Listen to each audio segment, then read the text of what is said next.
Radhe guys. आज date 13 का मैं प्लान लेके आ गई हूँ 90 डेज चैलेंज का। आरआरबी एनटीपीसी का 8 आवर चैलेंज है ये।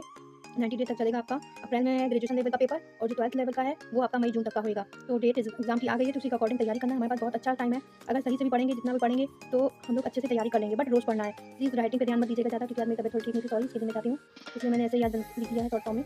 तो इसलिए जितना मैंने जो लिखा है, इसलिए मैं डेट 13 लिख रही हूँ, यानी कि अगले दिन का। मैं रात को वीडियो अपलोड कर देती हूँ, आप लोग देख लिया करिए। 12 आप लोग जगते ही रहते होंगे, 12 बजे तक मैं अपलोड कर देती हूँ, ताकि जो है आप अगले दिन डेट 13 सुबह मॉर्निंग से आप अपनी तैयारी कर सकते हैं। आपको ये ना हो कि अभी तक आया नहीं, क्या करूँ क्या ना करूँ। और कभी अगर बाय द वे वीडियो जैसे अपलोड नहीं हो पाता है, नेटवर्क प्रॉब्लम होता है, क्योंकि जैसे अभी क्रिसमस आ रहा है, फिर न्यू ईयर आ रहा है, तो शायद नेट की प्रॉब्लम हो सकती है। बहुत सारी चीज़ें हैं। अगर मेरी इस तबियत खराब हो जाए, मैं अपलोड नहीं कर सकती हूँ, तो आप वही सिलेबस को कंटिन्यू कर सकते हैं। प्रैक्टिस कर लिया करिए, और भी चीज़ें पिछला रिवाइज कर लीजिएगा, आपको टाइम भी मिल जाएगा एक तरीके से। और फिर जो वैसे भी मैं नया देती हूँ कि प्रैक्टिस करने को कहती हूँ, तो सब टाइम इसी तरह अपना मैनेज करना पड़ता है। हर चीज़ देखना होगा। देखिए, सबका टाइम अलग अलग होता है। कोई जॉब कर रहा है, कोई घर के भी काम होते हैं, तो पढ़ाई कर रहा है। तो ऐसा मैं नहीं कहूँगी कि सब फ्री ही हैं। कुछ लोग फ्री जो होते हैं, उनके लिए तो 8 आवर से भी ज़्यादा समय अच्छे से पढ़ सकते हैं वो।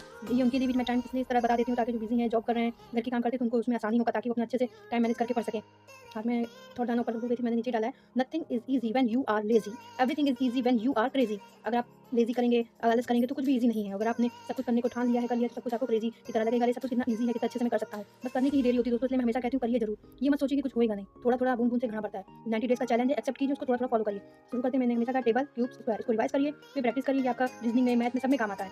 इसे इन सबको याद रखिए। फिर उसके बाद प्रैक्टिस करना है प्रॉफिट एंड लॉस का। मैंने जैसे अगले दिन दिया था, कल ट्वेल्थ प्रॉफिट एंड लॉस था, फिर भी उसकी प्रैक्टिस करिएगा और एवरेज करिएगा। मैं ये नहीं कह रही कि एवरेज लगाइए। अगर किसी का प्रॉफिट एंड लॉस क्लियर नहीं हुआ है, तो फिर वो एवरेज कर वो सॉरी प्रैक्टिस कर लीजिएगा प्रॉफिट एंड लॉस का। जिसका लगता है कि हाँ उसने कर लिया, उसको आ गया है, तो वो एवरेज कर सकते हैं। रीजनिंग में एनालॉजी की पढ़ेंगे, उसी की प्रैक्टिस करेंगे। मैंने इसमें कुछ ऐड ऑन नहीं किया है, नया सब्जेक्ट नहीं लिया है। जीएस कंप्यूटर में हम लोग प्रकाश ही पढ़ेंगे, उसी का पीवाईक्यू या टेस्ट लगाएंगे। और बायोलॉजी में हम लोग उत्सर्जन तंत्र पढ़ेंगे। कंप्यूटर में कुछ फुल फॉर्म्स होते हैं, वो जरूर देख लीजिएगा। छोटे छोटे होते, बहुत बड़े नहीं होते। कंप्यूटर में ज़्यादा सिलेबस नहीं था, तो थोड़ा थोड़ा करके मैंने सब कुछ करवा लिया। और जो बचा है मैं वो भी बता दूंगी। कंप्यूटर में ज़्यादा सिलेबस नहीं है। फिर उसके बाद जीके और सीएस में वाद्यंत्र, संगीतकार, चित्रकला। जो वाद्यंत्र के जो कौन, जैसे बांसुरी की कौन वाद्यंत्र है, संगीतकार कौन है इस गाने के, चित्रकला जैसे कि हमारी चित्रकलाओं के बारे में, संघ एवं के राज्य क्षेत्र और दक्षिण भारत का इतिहास ही मैंने रखा है, क्योंकि अभी जो है दक्षिण भारत का इतिहास बड़ा है, तो इसमें मैंने कर भी दिया था और आगे में भी दी थी।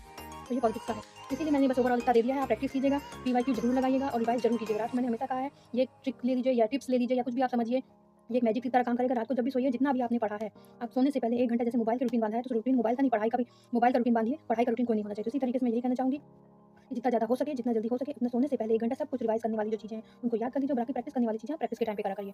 और टेलीग्राम चैनल पे लिंक मैं आपको दे दूँगी, वहाँ पे मुझे सब्सक्राइब करिएगा और मेरे चैनल को सब्सक्राइब और लाइक कीजिएगा। राधे राधे।